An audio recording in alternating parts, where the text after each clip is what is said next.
அனைவருக்கும் வணக்கம். இன்றைக்கு நம்மோடு ஊடகவியலாளர் நவசக்தி அவர்கள் இணைஞ்சிருக்காங்க. தேர்தல் முடிவுகள் குறித்து அவரோடு பேசுவோம். அண்ணா வணக்கம். வணக்கம் கோவில். பல அதிர்ச்சியான முடிவுகள் இந்த தேர்தல் நமக்கு வந்திருக்கு. அதுல நான் ரொம்ப முக்கியமா பேசணும்னு நினைக்கிறது நாம் தமிழர் கட்சியினுடைய அந்த வாக்கு வங்கியில் நடந்த ஒரு வீழ்ச்சி. கிட்டத்தட்ட 4 விழுக்காடு வாக்கு வங்கியை நாம் தமிழர் கட்சி இந்த தேர்தலில் வாங்கியிருக்கிறாங்க. வாக்குகள் அப்படிங்கிறது கிட்டத்தட்ட 36 லட்சமா இருந்துச்சு. இந்த முறை அப்படியே ஒரு பாதி 18 லட்சம் வாக்குகள் வந்திருக்கு. 18 லட்சத்துக்கு கொஞ்சம் மேல. ஸோ சீமான் அவர்கள் காரைக்குடியில் பார்த்தீங்கன்னா போட்டியிட்ட தொகுதியில் 4வது இடத்துக்கு போயிருக்காரு. டெபாசிட் இழந்திருக்காரு. சீமான் அவர்களே நாம் தமிழ் மற்ற வேட்பாளரும் அதே மாதிரி தான். ஸோ இந்த அளவுக்கு நாம் தமிழர் கட்சியுடைய தாக்கம் பெர்ஃபார்மன்ஸ் இருந்திருக்கு. இதை எப்படி நம்ம எடுத்துக்கிறது? இல்ல, இது ஒரு தமிழக அரசியல் வரலாற்றுல இது எல்லாரும் சொல்றாங்க 50 ஆண்டுக்கு ஒரு முறை நடந்த ஒரு தேர்தல் மாதிரி இருக்கு. இந்த மாதிரி எதிர்பார்க்கவே இல்லை. புதுசா வந்தவர் இன்னைக்கு பாத்தீங்கன்னா பெரும்பான்மை இன்னைக்கு அடிச்சுட்டு போய் ஆட்சி அமைக்கக்கூடிய அளவுக்கு போயிட்டாரு அப்படின்னு எல்லாரும் சந்தோஷப்படுறாங்க. ஆனா அந்த சந்தோஷப்படுற அதே காலகட்டத்துக்குள்ளதான் நம்ம ஒரு வேதனைப்பட வேண்டியிருக்கு. இப்ப நாம் தமிழர் கட்சி தோக்கடிச்சதா அவங்க பெருமை பீத்துறதுலையோ இல்ல தமிழ் தேசியம் தோத்து போச்சுன்னு சொல்றதுல யாரு பெருமைப்படுறதுன்னு பாத்தீங்கன்னா இங்க இருக்கக்கூடிய தமிழர்கள் தான். நீங்க உண்மையிலேயே உங்களை எல்லாம் அரசியல் படுத்தினதுல முக்கிய பெரும் பங்கு யாருக்குன்னா சீமான் அவர்களுக்கு தான் இருக்கு. இங்க இருக்கக்கூடிய மக்களை, இளைஞர்களை இன்னைக்கு மாற்றம் வேணும்னு வாயால் இன்னைக்கு சொல்லக்கூடிய இளைஞர்களுக்கு மாற்றம்னா என்னன்றத 15 ஆண்டுகளுக்கு முன்பே சொல்லி கொடுத்தவர் யாருன்னா சீமான் அவர்கள் தான். ஏன் பெரும்பான்மை இவர்களாம் இதே மாற்றத்தை கொஞ்ச நாளைக்கு முன்னாடி உருவாக்கல அப்படின்ற ஒரு மிகப்பெரிய ஒரு கேள்வி இருக்கு. இன்னைக்கு இவ்வளவு துடிப்போட இருக்கக்கூடிய இளைஞர்கள், பெண்கள் எல்லாரும் இன்னைக்கு ஒரு திரை கவர்ச்சியில போய் ஓட்டு போட்டுறாங்க. இன்னைக்கு ஒரு மாற்றத்தை நோக்கி உருவாக்குறதுக்கு ஓடுறாங்கன்னா இதை ஏன் ஒரு 5 வருஷத்துக்கு முன்னாடி உருவாக்கல, ஒரு 10 ஆண்டுகளுக்கு முன்பு சீமான் அவர்களை வரவேற்று உருவாக்கல என்றதை இப்ப எல்லாருடைய கேள்வி. இல்ல, அதுதான் இவர்கள் சீமான் அவர்கள் மீது அப்படி என்ன எதிர்ப்பு விமர்சனம் அப்படிங்கிறது நமக்கு புரியல. இவர்கள் சொல்லக்கூடிய காரணம் என்னன்னா, விஜய் அவர்களை சீமான் பெரிய அளவுல எதிர்த்தாரு. சோ திமுக விட்டுட்டு விஜய் எதிர்த்தாரு. அதனால சீமானுடைய வாக்குகள்லாம் மிக குறைஞ்சிச்சு மாதிரி சொல்லிட்டு இருக்காங்க. அதுல நம்ம தனியா பின்னாடி நம்ம பேசுவோம். அது இல்ல, அப்படி பார்த்தா கூடயும் இப்ப விஜய் வந்ததுனாலதானே விஜய் எதிர்த்து பேசினாரு. அதனாலதானே வாக்கு போடலன்னு சொல்றாங்க. மற்ற கட்சி அப்ப விஜய் வர்றதுக்கு முன்னாடியே 15 ஆண்டுகளா கிட்டத்தட்ட 150 வழக்குகளுக்கு மேல எடுத்து மக்களுடைய பிரச்சனைகளால போராட்டம் பண்ணி சிறை சென்றிருக்கிறாரு. அப்ப யாரை பத்தி பேசினாரு? கரெக்ட். அப்ப உங்களுடைய ஹீரோ பத்தி இன்னைக்கு நான் விரும்பக்கூடிய ஒரு ஹீரோ பத்தி பேசிட்டாரு, நான் போவோம். அது கிடையாது. நீங்க ஒரு திமுகவின் மீது இங்க எல்லாருக்குமே வெறுப்பு இருக்கு. திமுக வரக்கூடாதுன்றதுல எல்லாத்துக்குமே ஒரு இருக்கு. ஆனா அந்த இடத்துல இன்னைக்கு தமிழ்நாடு இருக்கக்கூடிய இன்னைக்கு 5 லட்சம் கோடி 10 லட்சம் கோடி கடன்ல வீழ்ந்து கிடக்கக்கூடிய இடத்துல இங்க தமிழ்நாடு ஆட்சி செய்யறதுக்கு ஒரு செலிபிரிட்டி தேவையில்லை, ஒரு அதிகாரம் கொண்டவர்கள் தேவையில்லை, ஒரு செயல் வீரர் வேணும். இங்க ஒரு செயல் வீரர் வேணும். அந்த துடிப்பான மக்கள் மீது அக்கறை கொண்ட ஒரு செயல் வீரர் வேணும். அதை தெளிவுபட அதை திறம்பட செயல்படக்கூடிய ஒரு முதலமைச்சரா இருக்கணும், ஒரு சட்டமன்ற உறுப்பினராக இருக்கணும் அப்படிங்கறத எங்களுடைய ஆசை. நிச்சயமா இந்த தேர்தலில் யாருமே எதிர்பார்க்காத பல விஷயம் நடந்திருக்கு. குளத்தூர்ல ஸ்டாலின் அவர்கள் தோத்துருக்காரு. ஒரு மாநிலத்துல ஒரு முதலமைச்சரா இருக்கக்கூடியவர், திமுகவினுடைய தலைவர் அவர் தோத்திருக்காரு. பொதுச் செயலாளர் தோத்திருக்காங்க. திமுகவினுடைய முக்கிய அமைச்சர்கள் பல பேர் தோத்திருக்காங்க. அவங்க எல்லாம் தோற்கடிக்கப்பட்டது யாராலும் பாத்தீங்கன்னா விஜய் அவர்களுடைய வேட்பாளர்கள். அவர்களுக்கு பெரிய ஒரு பின்புலம்லாம் எதுவுமே கிடையாது. தூத்துக்குடி தொகுதியில அமைச்சர் கீதா ஜீவன் அவர்களை தோற்கடிச்சது யாருன்னு பாத்தீங்கன்னா ஸ்ரீகாந்த், நடிகர். இந்த வேட்டைக்காரன் படத்துல அப்படி ஹேர் ஸ்டைல் எல்லாம் வச்சுட்டு வருவாங்க இல்லையா, விஜய் நீட்டி விட்டு அவர் விஜயோட நண்பர் இப்படி வேட்பாளர் பண்ணி பாத்திருப்பீங்க. அப்படி ஃப்ளைங் கிஸ் எல்லாம் விட்டு அவர் ஜெயிச்சிருக்காரு. என்னால அது எப்படி, அதாவது சில விஷயங்களை நம்மளால ஆச்சரியப்படுறது ஒரு பக்கம், ஏத்துக்கவே முடியாத ஒரு விஷயம் இருக்கலாம். அந்த மாதிரி இருக்கு. அதை நம்ம எப்படி பாக்குறது? இல்ல, இதெல்லாம் பார்க்கும்போது நமக்கு என்ன தோணுதுன்னா, நீங்க சட்டமன்ற உறுப்பினர் ஆகணும், ஒரு முதலமைச்சர் ஆகணும் அப்படின்னா மக்களுக்காக நீங்க போராட்டம்லாம் பண்ணக்கூடாது, மக்களுக்காக குரல் கொடுக்க கூடாது, மக்கள் பிரச்சனையை பத்தி நீங்க பேசவே கூடாது. நல்ல ஒரு செலிபிரிட்டி ஆகணும், நல்ல டிவி ஷோல ஃபேமஸ் ஆகணும், இல்ல ஒரு சீரியல் நடிகை ஆகணும், இல்ல சினிமாவில் போய் நடிக்க போயிடணும். நீங்க ஒரு சினிமாவில் நடிச்சுட்டு நல்ல ஒரு திரை நட்சத்திரத்தோட வந்தீங்க, இல்ல திரை நட்சத்திரத்தோட ஃப்ரெண்ட் ஆயிட்டீங்க அப்படின்னா அந்த திரை நட்சத்திரம் அரசியலுக்கு வரும்போது உங்களை கூட கூட்டிப்பாரு. நீங்க அவருடைய ஃபேஸ் கட் ஃபெமிலியர் அந்த பிராண்ட் முகத்தை வச்சு நீங்க என்ன பண்ணலாம் அப்படின்னா, நீங்க ஒரு எம்எல்ஏ ஆகிக்கலாம், எம்பி ஆகிக்கலாம், ஏன் நீங்க முதலமைச்சர் கூட ஆகிக்கலாம். அந்த மாதிரியான ஒரு சூழலை இன்னைக்கு தமிழ்நாடு மக்கள் உருவாக்கி விட்டுருக்காங்க.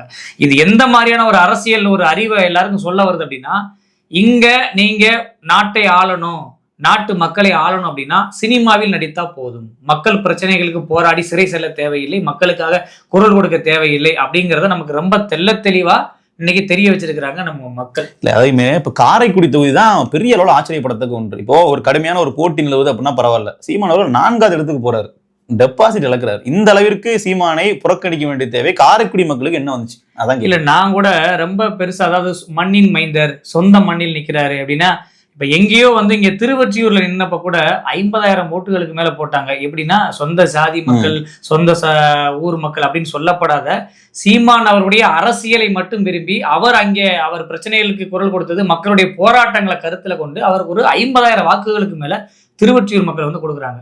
இன்னைக்கு காரைக்குடியில் இருக்கக்கூடிய அதை சுற்றி இருக்கக்கூடிய பகுதியில் இருக்கக்கூடிய 20,000 ஓட்டுக்கு முழுக்க முழுக்க விவசாயத்தை சார்ந்து வாழ்றவங்க, விவசாயம்னா என்னன்னு தெரிஞ்சுக்கிட்டவங்க, இன்னைக்கு அந்த பகுதியில இருந்து ஒருத்தர் வர்றாரு, ஒரு விஷயம் கண் கூட பாக்குறாங்க. ஆனாலும் இவங்களுடைய விமர்சனம் பாத்தீங்கன்னா திரை கவர்ச்சி மீது தான் இருக்கு. சினிமாவில் நீங்க எனக்கு தெரிஞ்சு அண்ணன் சீமான் அவர்கள் வந்து மக்களுக்காக போராடாம இருந்திருக்கலாம். இப்ப நிறைய பேர் தான் சொல்றாங்க இனிமே நீங்க போராடாதீங்கன்னு சொல்லி நிறைய ஆதங்கத்தை கொட்டுறாங்க. எனக்கு தெரிஞ்சு இந்த 15 ஆண்டுகளுக்கு மேல நீங்க மக்களுடைய போராட்ட காலத்துல நின்று மக்களா போராடினதுக்கு பதில்ல நீங்க ஒரு நல்ல இயக்குனரா நீங்க தொடர்ந்து பயணிச்சிருந்தீங்க அப்படின்னா நீங்க நம்பர் 1 இயக்குனரா இருந்திருப்பீங்கன்றதுல எந்த மாற்று கருத்தும் இல்ல. அது திரைத்துறையினருக்கே தெரியும். அல்லது நீங்க ஒரு நல்ல நடிகரா வந்திருப்பீங்க. எனக்கு தெரிஞ்சு நீங்க ஒரு 15 ஆண்டு 20 ஆண்டு காலம் நீங்க நல்லா நடிச்சுட்டு ஒரு நடிகரா வந்திருந்தீங்க சொல்லியிருந்தீங்க அப்படின்னா இந்த மக்கள்கிட்ட நீங்க ஓட்டு கேட்கவே தேவையில்லை. நீங்க மக்களோட பிரச்சனையில பேசவே தேவையில்லை. வந்து நின்று அந்த பிராண்ட் முகம், நான் நடிகர் சீமான் அப்படின்னு சொன்னிருந்தீங்கன்னாலே போதும், உங்களுக்கு நேரம் கண்ணை மூடிட்டு ஓட்டு போட்டிருப்பாங்க. உங்க கூட இருக்கிற அத்தனை பேரையும் ஓட்டு போட்டு ஜெயிக்க வச்சிருப்பாங்க. இங்க மக்கள் விரும்பக்கூடிய எல்லாமே பாத்தீங்கன்னா மக்களுடைய பிரச்சனைகளை பேசுறவங்க கிடையாது. அன்னைக்கு வலிக்கும் போது கூப்பிடுவாங்க. போராட்டம் நடக்கும்போது பாத்தீங்கன்னா எல்லாரும் பாத்தீங்கன்னா சீமானை வர சொல்லுங்க, எப்படியாவது சீமானுக்கு தகவல் கொடுங்க, இங்க சிப்காட் கொண்டு வர போறாங்களாம், இங்க விவசாயிகளை குண்டாசு போட்டாங்களா அப்படிம்பாங்க. ஆனா அது முடிஞ்சோன்னு அந்த மக்கள் வந்து பாத்தீங்கன்னா மறந்துடுறாங்க. இளைஞர்கள் கூட ஒரு மெச்சூரிட்டி இல்லை. சரி, ஏதோ ஒரு ரசிக மனப்பான்மையில போயிட்டான்னு சொல்லலாம். பெண்கள், குடும்ப பெண்கள் எல்லாருமே பாத்தீங்கன்னா அவங்கவுங்க வீட்டுல பெரியவங்களை எல்லாம் இன்ஃபுளுன்ஸ் பண்ணி நீங்க இந்த தடவை தாவேக்காக போடுங்க, சரி நான் ஒரு தடவை போடுங்க அப்படின்னு மொத்த பேரையும் போட வச்சு இதே இன்ஃபுளுன்ஸை நீங்க யூஸ் பண்ணி ஒரு 5 வருஷத்துக்கு முன்னாடி, ஒரு 10 வருஷத்துக்கு முன்னாடி மாற்றம் வரணுங்க. உங்களுடைய மைய கருத்து அதானே. இல்லைங்க நான் ரசிகனா பார்க்கலங்க, நான் ஒன்றும் அணில் குஞ்சு கிடையாதுங்க, நான் ஒன்றும் தற்கூரியா நான் போய் ஓட்டு போடலைங்க, நான் வந்து மாற்றம் வரணும்னு ஒரு 6 அறிவோட ஓட்டு போட்டேங்க அப்படின்னு சொன்னா கூட அந்த 6 அறிவு கொண்ட தாய்மார்களுக்கும் அண்ணன்களுக்கும் ஒரு தாழ்மையான வேண்டுகோள். இந்த 6 அறிவு எப்போ விஜய் அவர்கள் அரசியலுக்கு வந்ததுக்கு அப்புறம் தான் உங்களுக்கு வந்ததா, இல்ல இதுக்கு முன்னாடி சொத்து வரி வீட்டு வரி ஏறும் போதெல்லாம் அந்த 6 அறிவு உங்களுக்கு வேலை செய்யலையா, நாட்டுல தண்ணிக்கு மக்கள் குடத்தை எடுத்துட்டு பிச்சை எடுக்கும் போதெல்லாம் வரலையா, விவசாயிகள் தற்கொலை பண்ணும்போது வரலையா, இன்சூரன்ஸ் கொடுக்காம போராட்டம் பண்ணும்போது வரலையா, பெண்கள் பாலியல் வன்கொடுமை செய்யப்படும் போது உங்களுக்கு அந்த 6ஆம் அறிவு வேலை செய்யலையா? எப்போ உங்களுக்கு அந்த 6ஆம் அறிவு வேலை செஞ்சிருக்கு? அந்த 6ஆம் அறிவு வேலை செஞ்சிருந்தா இந்நேரம் நீங்க என்னைக்கோ வந்து நாம் தமிழர் போன்ற கட்சிகளுக்கு நீங்க அங்கீகாரம் கொடுத்துருப்பீங்க. உண்மையா நாங்க ஓட்டு போட்டா ஜெயிச்சிருவாங்களா? இந்த கேள்விதான். அப்ப நீங்க விஜய் அவர்கள் புதுசா வரும்போது மட்டும் ஏன் நீங்க அந்த கேள்வி கேட்கல? ஓட்டு போட்டா எப்படி ஜெயிப்பீங்க, நீங்க அரசியலுக்கு புதுசாச்சு, இப்பதானே வந்திருக்கீங்க அப்படின்ற எண்ணம் இல்லைல்ல. ஸோ உங்களுக்கு ஹீரோவா பார்த்து ரசிச்சவர் ஒருத்தர் நம்மளை ஆண்டா நல்லா இருக்கும். இதே நம்மளுக்கு போராடுறவன், நம்ம கூடவே இருக்கிறவன் நம்மளை வந்து ஆடுற தகுதி இல்லை அப்படிங்கிறத மக்கள் உளவியல் ரீதியா மண்டையில பிக்ஸ் பண்ணிடுறாங்க. இல்ல இதுல ஒரு பெரிய விஷயம் தகர்க்கப்பட்டிருக்கு. அதாவது ஒரு பக்கம் நமக்கு இதை நினைக்கும் போது, தேர்தல் முடிவை பார்க்கும்போது ஒரு பெரிய அளவுல தமிழ்நாடு பாலிடிக்ஸ்ல ஒரு மாற்றம் வந்திருக்குன்றத நம்ம பாக்குறோம். அது எப்படிப்பட்ட மாற்றத்துல விமர்சனம் இருக்கு. அதை தாண்டி திமுக கோட்டைங்க இது சென்னை, அதிமுக கோட்டைங்க கொங்கு பகுதின்னு சொல்லி எல்லா கோட்டையும் வந்து ஓட்ட விரல தவிடுபடியா இருந்துச்சு. அந்த கோட்டை இருந்த இடமே தெரியாம போயிருச்சு. சென்னையில வந்து 16 தொகுதியில 2 தொகுதி மட்டும் தப்பி இருக்கு திமுக, எல்லாமே முடிஞ்சு போச்சு. ஸ்டாலின் தோத்துட்டாரு. இதை நம்ம எப்படி பாக்குறது? அதாவது இது ஒரு பெரிய ஒரு புரட்சி தான். நம்ம அடிப்படையில வந்து பாத்தீங்கன்னா இந்த மாதிரி ஒரு விஷயத்தெல்லாம் யாராச்சும் செஞ்சு காட்டுவாங்களா அப்படின்னு நம்ம வந்து காத்திருந்தோம். அதை விஜய் அவர்கள் பண்ணது நமக்கு விமர்சனம் இருக்கு. ஆனா இப்படி ஒரு மாற்றம் நடந்திருக்கு இல்லையா? இதை நம்ம எப்படி நான் பாக்குறது? அப்ப மக்கள் வந்து திமுக வேண்டாம், எனக்கு அதிமுக வேண்டாம், உதயசூரியன் வேணாம், ரெட்டலை வேணாம்னு மாத்தி ஓட்டு போறதுக்கு தயாரா இருந்தாங்களா, இல்ல இப்பதான் வந்திருக்காங்களா? என்ன காரணம்? இல்ல அதாவது இதை நம்ம வந்து 2 வகையில் எடுத்துக்கலாம். ஒண்ணு, எப்பயுமே பாத்தீங்கன்னா திமுக அதிமுக 2 கட்சி இருக்கும். இப்ப திமுக ஒரு 5 ஆண்டு காலம் ஆண்டுச்சுன்னா அடுத்து அதிமுக வரும். அதிமுக இருந்துச்சுன்னா அந்த அதிருப்தி எல்லாம் யார்ட்ட காட்டுவாங்கன்னா இங்கே வந்து ஓட்டாமுக்கு மாத்துவாங்க. இப்படி மாறி 50-60 ஆண்டு காலமா போயிட்டு இப்ப என்ன சொல்லுவாங்க, விஜய் வந்ததுனால 3வது ஆப்ஷனா நாங்க தேர்வு செஞ்சோம். அதெல்லாம் வந்து நம்ம ஏத்துக்க முடியாது. ஏன்னா அப்ப திமுகவுக்கு அதிமுகவுக்கு மாற்றா நாம் தமிழர் கட்சி 15 ஆண்டுகளுக்கு முன்பு வந்துருச்சு. நீங்க அப்பெல்லாம் ஏத்துக்கறல. என்ன ஏத்துக்கறலைன்னா நீங்க உண்மையிலேயே மாற்றம் வேணும், மாற்று வேணும், நாங்க பாதிக்க போறோம்னு நினைச்சிருந்தா அன்னைக்கு நீங்க வந்து முழுக்க ஒரு கட்சியை தேடி, அதாவது அரசியல் படுத்தப்பட்ட மக்கள். இன்னைக்கு அண்டை மாநிலமா இருக்கக்கூடிய கேரளாவில் இன்னைக்கு கம்யூனிஸ்ட்வாதிகளா இருக்காங்க, போராடுறாங்க, அரசியலை தேர்ந்தெடுக்குங்க அப்படின்னா அவங்களுக்கு அந்த அரசியல் அறிவு இருக்கு. ஏன்னா ஒரு இன்னைக்கு நாட்டோடைய இன்னைக்கு அரிசி என்ன விலை, பருப்பு என்ன விலை, பொருளாதார வீழ்ச்சி எந்த அளவுக்கு போயிட்டு இருக்கு, அப்ப நமக்கான அரசியல், நமக்கான கொள்கை ரீதியான அரசியல் எது நல்லது, எந்த இயக்கம் வந்தா நம்மள நல்லா இருக்கும்னு நினைச்சு அவங்க தேர்வு செய்யறாங்க. ஆனா இங்க அந்த அறிவு கிடையாதுன்னு சொல்றேன். அந்த அறிவு இருந்துச்சு அப்படின்னா இன்னைக்கு இந்த திமுக மீது இருக்கக்கூடிய வெறுப்புல கடந்த முறை வந்து அதிமுக தேர்ந்தெடுத்தாங்க, அதிமுக மீது இருந்த வெறுப்புல திமுக தேர்ந்தெடுத்தாங்க அப்படின்ற பேச்சே இல்லாம இன்னைக்கு புதுசா வந்த விஜய் அவர்களை வந்து இன்னைக்கு ஓட்டு போட்டு தேர்ந்தெடுத்திருக்காங்க அப்படின்னா இவங்களுக்கு அந்த அரசியல் அறிவு சுத்தமாக இல்லை. ஒட்டுமொத்த தமிழ்நாட்டுக்கே இல்லைன்னா நம்ம யாருக்கு அரசியல் பேசி யாருக்கு பண்றது? இந்த மாநிலத்தையே அவங்க எப்படி ஆக்கி வச்சிருக்காங்கன்னா காலங்காலமா அது அரசியல்னா இங்க வந்து சினிமாவில் நடிச்சா போதும், திரை பிரபலமா இருந்தா போதும். ஆனா எம்ஜிஆர் காலத்து நீங்க சொல்றது ஓகே. அப்போ வந்து சமூக வலைதளங்கள் கிடையாது. ஒரு தலைவர் மீது ஒரு வைக்கக்கூடிய விமர்சனம் வந்து மக்கள் கிட்ட போய் சேராது. இன்னைக்கு அப்படி இல்லையே. இன்னைக்கு வந்து இப்ப விஜய் அவர்கள் ஏன் விஜய் அவர்களுக்கு நீங்க ஓட்டு போட்டு தேர்ந்தெடுத்தீங்கன்னா சிக்கல் வரும், ஏன் விஜய் அவர்கள் முதலமைச்சர் இருந்தா அவர் ஒரு அன்ஃபிட் அப்படின்றத பேசுறதுக்கு 1000 பேர் இருக்காங்க, அது கேட்கறதுக்கு மக்கள் இருக்காங்க, மக்கள் அதை கேட்கவும் செய்யறாங்க. அப்புறமே ஏன் அதை சிந்திச்சு முடிவெடுக்க மாட்டேங்கிறாங்க? சிந்திக்கும் திறன் எங்க போச்சுன்னா நமக்கு இல்ல. மக்களை வந்து எப்படின்னா மக்களை சொல்லி குத்தம் இல்ல. ஒரு பக்கம் வந்து மக்கள் வந்து இவ்வளவு அறிவு இன்னைக்கு வந்து ஒரு எமோஷனல் ஆகி ஓட்டு போட்டு ஒட்டுமொத்தமா இன்னைக்கு வந்து கொளத்தூர்ல முதலமைச்சர் அவர்களை முன்னாள் முதலமைச்சர் ஆயிட்டாரு, அவரை வந்து இன்னைக்கு தோக்கடிக்கிறாங்க. முக்கியமான கைகள்லாம் வந்துட்டு அறிமுகமே இல்லாத வேட்பாளர்கள் கிட்ட தாவேக வேட்பாளர்கள்ட்ட தோத்து போயிட்டாங்க அப்படின்ற போது அது நம்ம வந்து ஒரு வரவேற்கத்தக்கதான். அது ஒரு பெரும் புரட்சி தான். பெரும் புரட்சி. அந்த மக்கள் எல்லாருமே ஒரு சிந்தனையில இருந்துக்கிறாங்க, எங்களுக்கு 2 பேருமே வேணாண்டா, புதுசா ஒருத்தருக்காக நாங்க ஓட்டு போடுறோம், நாங்க புதுசா வைக்கிறோம் அப்படின்றத அரசியல் ரீதியா கொள்கை ரீதியா ஏத்துக்கிட்டு ஓட்டு போட்டாங்கன்னு மட்டும் நம்மளால ஏத்துக்க முடியாது.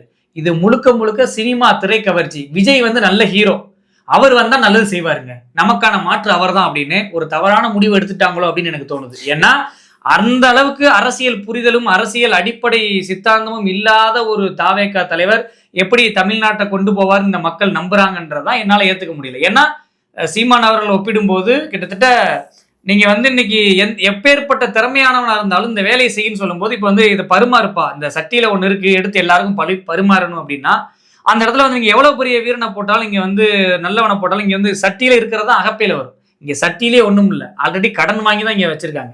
இங்க பரிமாறுற ஆள் தேவையில்லை, சமைக்க தெரிஞ்ச ஆள் வேணும்.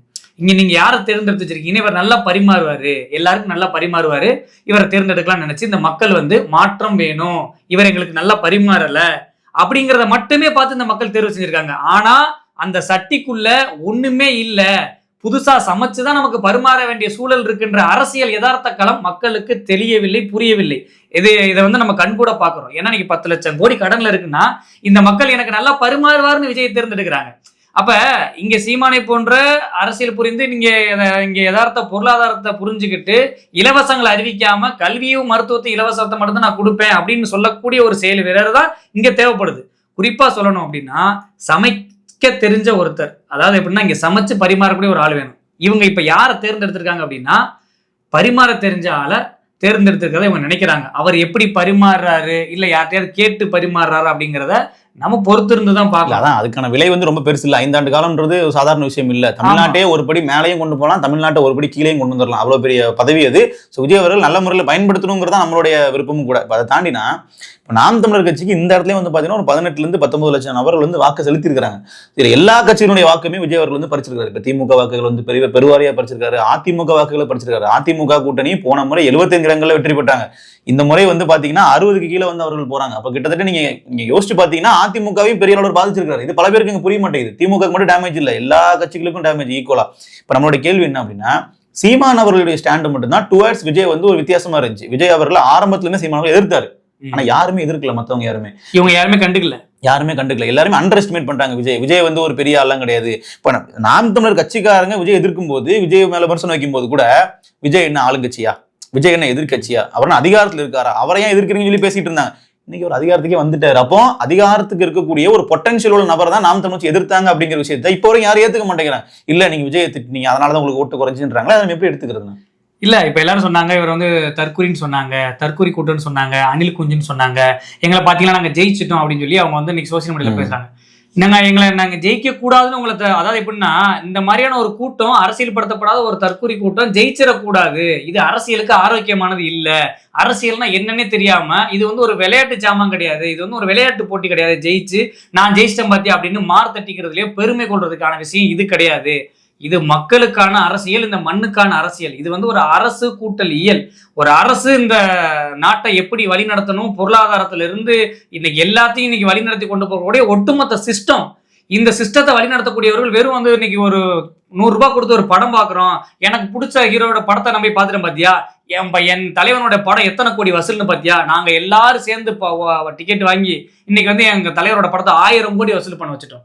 அந்த மாதிரிதான் இருக்கு. எங்க தலைவரோட படத்தை நாங்க 1000 கோடி வசூல் பண்ண வச்சுட்டோம் அப்படிங்கிற மாதிரி நாங்க எல்லாரும் சேர்ந்து எங்க தலைவர் ஒரு புரட்சிக்கு வந்தாரு, அவரை நாங்க வந்து வெற்றி பெற வச்சிட்டோம். விஜயோட வெற்றியா தங்கள் வெற்றியை நினைச்சுக்கிறாங்க, தங்கள் வெற்றியை நினைக்கிறாங்க. அப்ப இது அரசியலுக்கான வெற்றியே கிடையாது, அரசியலும் இது கிடையாது. ஏன்னா நீங்க சினிமாவையும் அரசியலையும் ஒன்றுபடுத்தி மக்கள் பாக்குறாங்க. ஏன்னா விஜய்ன்ற ஒரு திரைப்பிரபலம், ஒரு முன்னணியா இருக்கக்கூடிய ஹீரோ சினிமாவில் இருக்கிற மாதிரி ஓடி ஓடி மக்களுக்கு நல்லது செய்வாரு.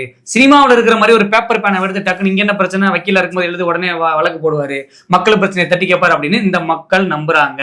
இந்த ரசிக மனப்பான்மையில் இருக்கக்கூடிய இந்த ஃபர்ஸ்ட் டைம் ஓட்டர்ஸ் எல்லாருமே முழுசா நம்புறாங்க. ஃபர்ஸ்ட் டைம் ஓட்டர்ஸ்ன்றவங்க வெறும் 14 லட்சம் பேர் தான். எனக்கு அதுதான் வந்து வியப்பு. கிட்டத்தட்ட வந்து பாத்தீங்கன்னா 14 லட்சம் பேர் தான் ஃபர்ஸ்ட் டைம் ஓட்டர்ஸ். அதுல எப்படியோ ஒரு 4 லட்சம் பேர் மாத்தி போட்டிருப்பாங்கன்னு வச்சுக்கலாம். ஒரு 10 லட்சம் பேர் விஜய்க்கே போட்டாலுமே கிட்டத்தட்ட 1,60,00,000 வாக்குகளுக்கு மேல விஜய் வாங்கியிருக்காரு. 1.25 கோடி வாங்கியிருக்காரு. அந்த 1.25 கோடி யாருன்னு தான் நான் பாத்துட்டு இருக்கேன். இல்ல எல்லாருமே நீ சொன்ன மாதிரி இந்த வீட்டுல இருக்கக்கூடிய சின்ன ஜெர்சிகள் எல்லாம் வந்து விஜய் அவர்களை கடைசி பிரச்சாரத்தும் போது ஒரு ட்ரிக்ஸ் யூஸ் பண்ணாரு பாத்தீங்களா, ஒரு கேம்பெயின், அடம் பிடிங்க, அழுங்க, எல்லாரும் விஜய் எங்களுக்கு தான் ஓட்டு போடுன்னு சொன்னாங்க. எல்லா இடத்துலயுமே வேலை செஞ்சிருக்கு. அவர் சொன்ன மாதிரி வீட்டுக்கு ஒரு விஜய் வருவாங்க அப்படின்னு சொன்ன மாதிரி உண்மையிலே இருந்திருக்காங்க. இவங்க எல்லாருமே எப்படின்னா அரசியல் புரிதல் இல்லாத நல்லவர்கள். அதாவது எப்படின்னா ஒரு மாற்றம் வரணும், இவங்க எங்களை மாறி மாறி ஆண்டுட்டாங்க, அப்ப கூட இவங்க நாட்டை என்ன பண்ணி வச்சிருக்காங்க அந்த சித்தாந்தத்தோட புரிஞ்சுக்கிட்டு அவங்க விஜய் அவர்களை தேர்ந்தெடுக்கல. இவங்க அவங்கள ஆண்டுட்டாங்க, நல்லா இல்ல, பொதுவா சொல்றாங்க இது எங்களுக்கு நல்லா இல்ல, பிடிக்கல. விஜய் அவர்கள் வந்தா இன்னும் சில பேர் வந்து விஜய் அவர்கள் அறிவிச்ச வாக்குறுதிகளுக்கு மயங்கி வாக்கு செலுத்திருக்காங்க. எங்களுக்கு 6 சிலிண்டர் தந்துருவாரு, இபி பில்லாம். இப்ப ஒருத்தர் கேட்டாங்க, அவ்வளவுதான் விஜய் வந்துட்டாரு, அப்ப இபி பில்லாம் வந்துட்டு அவர் சொன்ன மாதிரி வாக்குறுதி நிறைவேற்றிடுவாரு, 6 சிலிண்டர் கொடுத்துருவாரு அப்படின்னு. அதைத்தான் மக்கள் யோசிக்கிறாங்களே ஒழிய, அப்ப நீங்க திமுகவுக்கு மாற்றா வந்தோம்னு சொன்ன நீங்க திமுக 2000 கொடுத்தா நான் 2500 தரேன்றீங்க. அவங்க 1 சிலிண்டர் சொன்னா நீங்க 6 சிலிண்டர்ன்றீங்க. அவங்க ஒரு இலவசம்னு சொன்னா போட்டிக்கு நீங்க ஒரு இலவசம் அறிவிக்கிறீங்க. உண்மையிலேயே நீங்க வந்து கலை யதார்த்தத்தையும் தமிழ்நாட்டுடைய கடனையும் உண்மையிலேயே ஒரு தலைவனாக வரக்கூடியவர் நினைச்சு பார்த்திருந்தார் அப்படின்னா இலவசங்கள் நீங்க அறிவிச்சிருப்பீங்களா? உங்க தலைவர் இலவசத்தை அறிவிச்சிருந்து நீங்க இலவசங்களே அறிவிக்காம வந்திருந்தா கூட நம்ம ஓரளவுக்கு வரவேற்கலாம். சரிங்க, உங்க மேல வந்து நீங்க வந்து ஒரு மாற்று அப்படின்னு வந்து ஒரு சாதிச்சுட்டாரு அப்படின்னு சொல்லலாம். நீங்க திமுக இருந்து எதை மாற்றா விரும்பணும்னு சொல்லி ஒருத்தரை தேர்ந்தெடுத்தீங்களோ அதே தான் இங்கேயும் நடக்க போகுது. சேம் டிட்டோ, எந்த மாற்றமும் இல்லை. திமுக என்ன பண்ணுச்சோ அதை தாவேக்கான்ற பேர்ல செய்ய காத்திருக்காரு திரு விஜய் அவர்கள். திமுக என்ன செஞ்சுச்சோ அதே தான் இவரும் செய்ய போறாரு. திமுக எப்படி கடன் சுமை ஏத்துச்சோ அதே தான் இவரும் பண்ண போறாரு. திமுக ஆட்சி காலத்துல எப்படி சொத்து வரி வீட்டு வரி ஏறிச்சோ அதே மாதிரிதான் இவரும் நடக்க போகுது. இதை நம்ம கண்கூட பார்க்கலாம். ஏன்னா ஏற்கனவே சொன்ன மாதிரி சட்டியில இருந்தாதான் அகப்பையில வரும். இங்க சட்டியில ஒன்றும் இல்லை, ஆல்ரெடி இங்க கடன் வாங்கி தான் இங்க வந்து வச்சு பரிமாற வேண்டிய சூழ்நிலை இருக்கு. அப்படி இருக்கக்கூடிய காலகட்டத்தில் நீங்க வந்து எங்க தலைவர் எங்களுக்கு வந்துட்டாரு அள்ளி கொடுப்பாரு அப்படின்னா அங்க ஒன்றும் இல்லை, இருந்தாதான் கொடுக்க முடியும். ஆனா இப்ப அப்பதே நான் கேட்ட கேள்வி பெண்டிங்லேயே இருக்கு. சீமான் அவர்கள் விஜய் அவர்களை அட்டாக் பண்ணணும், விஜய் விமர்சனம் பண்ணணும் எடுத்த ஸ்டாண்ட் வந்து சரியா இல்ல? அதை வந்து மற்ற விமர்சனம் பண்றதை நீங்க எப்படி பாக்குறீங்க? இல்ல, சீமான் அவர்களை வந்து ஆரம்பத்திலேயே வந்து இது தவறான ஒரு முன்னுதாரணமா அமைஞ்சிரும். சினிமாவில் இருந்துட்டு வந்தா அரசியலுக்கு தகுதி வாய்ந்தவர்கள் அப்படின்னு இந்த ஒரு ஆரோக்கியமற்ற ஒரு அரசியலுக்கு ஒரு படியா அமைஞ்சிரும் அப்படின்றத ஆரம்பத்துல இருந்து எதிர்த்தாரு. சரியா பண்ணிருக்க நான் பாக்குறேன். ஆமா, சரியா முழுக்க சரியா பண்ணது சீமான் அவர்கள் மட்டும்தான் பண்ணாரு. அதிமுக வந்து பெரிய அளவுல அவங்க எதிர்க்கல, எதுவும் அப்செக்ஷன் எதுவும் தெரிவிக்கல. அதற்கான விலைதான் இன்னைக்கு இவ்வளவு அதற்கான விலைதான் இன்னைக்கு அறுவடை செஞ்சிருக்காங்க. கிட்டத்தட்ட இன்னைக்கு அவங்களுடைய வெற்றி வாய்ப்பை இழந்தது இப்ப தாவேக்கா இல்ல அப்படின்ற பட்சத்துல அவங்க யாரை தேர்வு செய்வாங்க? திமுக மேல இவ்வளவு பெரிய அதிருப்தி இருக்கு, தாவேக்கா இல்ல அப்படின்னா அந்த இடம் ஏடிஎம்கே ஓடுது. அதிமுகவுக்கான போகும், நாம் தமிழருக்கு போகும். இப்படி 2 பேரும் பிரிச்சிருப்பாங்க. அந்த வாக்கு வந்து 2ஆ பிரிச்சிருப்பாங்க. அதிமுகவும் நாம் தமிழர் 2ஆ பிரிச்சிருப்பாங்க. இன்னைக்கு இவரை வந்து சாதாரணமா இடம் போட்டுட்டு இவர் வந்து ஏதோ திரை கவர்ச்சியில வராருங்க, ஏதோ ஒரு 4 பேர் ரசிகர்கள் ஓட்டு போடுவாங்க அப்படின்னு விமர்சிக்க தவறுனதுனால இன்னைக்கு இப்பேற்பட்ட ஒரு முன்னுதாரணமா வந்து இன்னைக்கு தமிழ்நாட்டிலே இவ்வளவு தற்குறி இருக்காங்களா அப்படின்ற மாதிரி எல்லாரும் கமெண்ட் எல்லாம் போடுறாங்க. அதாவது சொன்னா கூட கோச்சுப்பாங்க, இவ்வளவு ஆச்சரியக்குறிகள் இருக்காங்களா, இவ்வளவு ஆச்சரியக்குறிகள் எல்லாம் சேர்ந்து இன்னைக்கு ஒருத்தர ஆட்சி அமைக்கிற அளவுக்கு வந்துட்டாங்கன்னு நினைக்கும் போது ரொம்ப பெருமையா இருக்கு. அதாவது நீ போகதான் தெரியும் அந்த பெருமை அப்படின்னு. சீமான் அவர்கள் எடுத்த ஸ்டாண்ட மு.க. ஸ்டாலின் அவர்களும் எடுத்திருக்கணும், அதே போல அதிமுகவுடைய பொதுச் செயலாளர் பழனிசாமி அவர்களும் எடுத்திருக்கணும், பாஜகவும் எடுத்திருக்கணும், மற்றும் பல கட்சிகள் எல்லாமே எடுத்திருக்கணும். விஜய் வந்து காரணமே இல்லாம வெறும் கூட்டணிக்கு வருவாருன்னு சொல்லி எதிர்பார்த்துக்கிட்டு பாஜக சார்பா அண்ணாமலை போயிட்டு கரூர் விஷயத்துல ஆதரிச்சாரு, பாஜக அங்கிருந்து டீம் அனுப்புறாங்க, எடப்பாடி அவர்கள் ஆதரிக்கிறாரு. இது எல்லாமே அரசியல் கணக்குகள்ல அதிமுக பண்ண தவறா நான் பாக்குறேன். காரணம் என்னன்னா அப்பவே நீ விஜய் கார்னர் பண்ணி ஒரு கேள்வி கேட்டிருந்தீங்கன்னா, விஜய் நீங்க எக்ஸ்போஸ் பண்ணிருந்தீங்கன்னா களம் வேற மாதிரி போயிருக்கும். எல்லாரும் தவற விட்டுட்டாங்க, சீமான் மட்டும் அது எப்படி மாறிடுச்சு அப்படின்னா இவருக்கு மட்டும் விஜய் மேல தனிப்பட்ட கோவம் அப்படிங்கிற மாதிரி யோசிக்க ஆரம்பிச்சிட்டாங்க. அவர் உண்மையதான் பேசுறாரு. எப்படின்னா இவருக்கு மட்டும் ஏன் விஜய் திட்டுறாரு, இவர் கூட இருக்கிறவங்க ஏன் விஜய் திட்டுறாங்க? அவர் மட்டும்தான் உண்மையை பேசுறாரு, கலை யதார்த்தத்தை பேசுறாங்க. மத்த எல்லாரும் என்ன பண்றாங்கன்னா நடிக்கிறாங்க. அரசியலுக்காக ஒரு தேர்தல் கணக்குக்காக எப்படியாவது ஒரு திரை கவர்ச்சி கொண்ட ஒருத்தரை நம்ம கூட வச்சுக்கிட்டோம்னா நம்ம ஆட்சி அமைக்கலாம். அது ரொம்ப சிம்பிளான கணக்குனா. இப்போ அதிமுக எடுத்துக்கிட்டீங்கன்னா கூட்டணிக்கு வரணும்ன்றதுக்காக விஜய் அடிக்கல. திமுக எடுத்துக்கிட்டீங்கன்னா நம்ம விஜய் சரிசமமா பேசணும்னா நமக்கு ஈக்குவலா வளர்ந்துட்டு வரோன்ற ஒரு பயம்.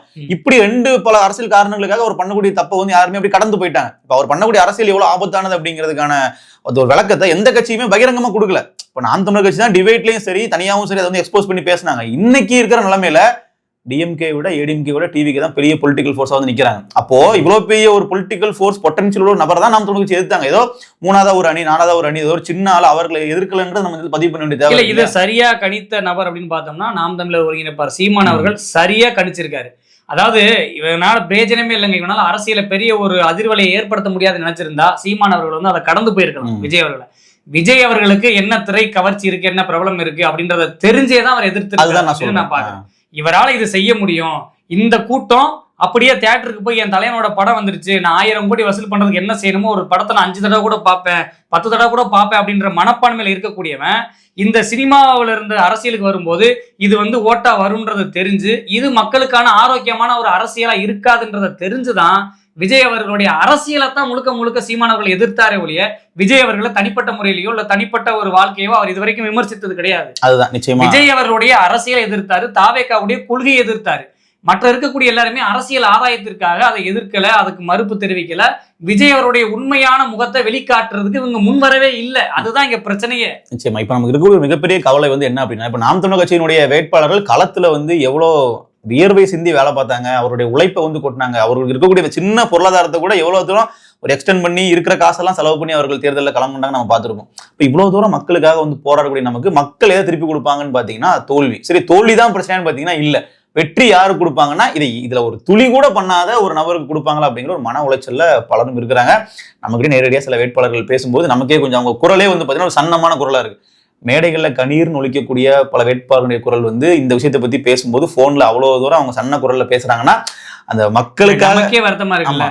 இப்ப வெளியில இருந்து பாக்குற நமக்கே வந்து ஏன் இந்த மக்கள் வந்து நாம் தமிழர் கட்சிக்கெல்லாம் ஓட்டு போட மாட்டாங்க, ஏன் இந்த மக்கள் நாம் தமிழர் கட்சி மாதிரி வேற ஒரு கட்சி ஓட்டு போட்டா பரவாயில்லையே, வரும்னு அவசியமே இல்ல. நம்ம சீமான் நம்ம வேலை கொடுக்குறா காசு கொடுக்குறா ஒண்ணும் கிடையாது, ஏதோ ஒண்ணு பண்ணலாமே. ஏன் திரை கவர்ச்சி பின்னால போறாங்க? அடிப்படை அரசியல் கொள்கை சித்தாந்தமே இல்லாத ஒரு கட்சிக்கு ஒரு வேட்பாளருக்கு யாருன்னே தெரியாது. ஒண்ணு மட்டும் உறுதினா மக்கள் பிரச்சனைக்கு போராடுறவங்களை கூட ஜெயிக்க வச்சிருக்காங்களே. ஆனா ஒண்ணு மட்டும் உறுதி, இத்தனை நாள் வந்து இந்த திராவிடம்ன்ற கருத்திலுக்கு ஒரு ஓட்டு இருக்கு, பெரியாருக்கு ஒரு ஓட்டு இருக்கு, இங்க இருக்கக்கூடிய அமைச்சர்கள் கொடுத்த நலத்திட்டங்களுக்கு ஒரு ஓட்டு இருக்குன்னு சொன்னாங்க. ஒரு மண்ணு இல்ல. விஜய் போட்ட வேட்பாளர்கள் எந்த சாதினு யாருக்கும் தெரியல, எந்த மதம் யாருக்கும் தெரியல. அந்த கால்குலேஷன் எல்லாம் பெரிய அளவுல பண்ணல. 50 வருஷம் அரசியல்வாதின்னு சொன்னாங்க. விஜய் வேட்பாளர் ஒருத்தர் நேத்து வந்து யாருன்னே தெரியாத அடிச்சு தட்டி தூக்கிட்டு போயிட்டாங்க. அப்படியே அமைச்சர்களே வந்து காலி பண்ண வேட்பாளர் யாரும் தெரியல. அப்ப என்ன நம்ம பார்க்க வேண்டியது இருக்குன்னா, மக்கள் மாற்றி ஓட்டு போடுறதுக்கு ஒரு முறை வெளியே வந்திருக்காங்க. சோ இதை நம்ம வந்து ஒரு விதத்துல வரவேற்றுதான் ஆக வேண்டியது இருக்கு. நான் அப்படிதான் பாக்கல, இது சரியா பயன்படுத்தணும். அதாவது விஜய் அவர்களுக்கு நம்ம வைக்கக்கூடிய ஒரு வேண்டுகோள் என்னன்னா, நீங்க வந்து இன்னைக்கு மக்கள் வந்து உங்க மேல நம்பிக்கை வச்சிருக்காங்க. அந்த நம்பிக்கையின் பாத்திரமா நீங்க வந்து தயவு செய்து இந்த தேர்தல் வாக்குறுதினப்ப நீங்க வந்து இந்த இலவசங்களை அறிவிச்சதா இருக்கட்டும், இதெல்லாம் நிறைவேற்றலைன்னா நம்மள மக்கள் தப்பா எடுத்துப்பாங்களோ, பொய் வாக்குறுதி நினைச்சிருவாங்களோ அப்படின்னு நீங்க நினைக்காம அதோடைய யதார்த்தத்தை நீங்க மக்களுக்கு புரிய வச்சு, நீங்க சொன்னீங்க இல்லையா தமிழ் தேசியம் ஒரு கண்ணு, திராவிடம் ஒரு கண்ணுன்னு. நீங்க உண்மையிலேயே அந்த வார்த்தை உண்மையாக இருந்தால், அந்த தமிழ் தேசியம்ன்ற வார்த்தை உண்மையா இருந்தது அப்படின்னா, இங்க இருக்கக்கூடிய விவசாயிகள் மீது உங்களுக்கு அக்கறை இருப்பது உண்மை என்றால், நீங்க முழுமையாக அந்த தமிழ் தேசியத்தை கையில் எடுங்க. முழுமையாக நீங்க தமிழ் தேசியத்தை கையில் எடுங்க. இந்த இலவசங்களை தவிருங்க. இந்த மக்களுக்கு சும்மா வந்து உழைக்க கத்துக் கொடுங்க. அதாவது பசியில இருக்கிறவனுக்கு மீனை கொடுக்காதீங்க, மீன் பிடிக்க கத்துக் கொடுங்க.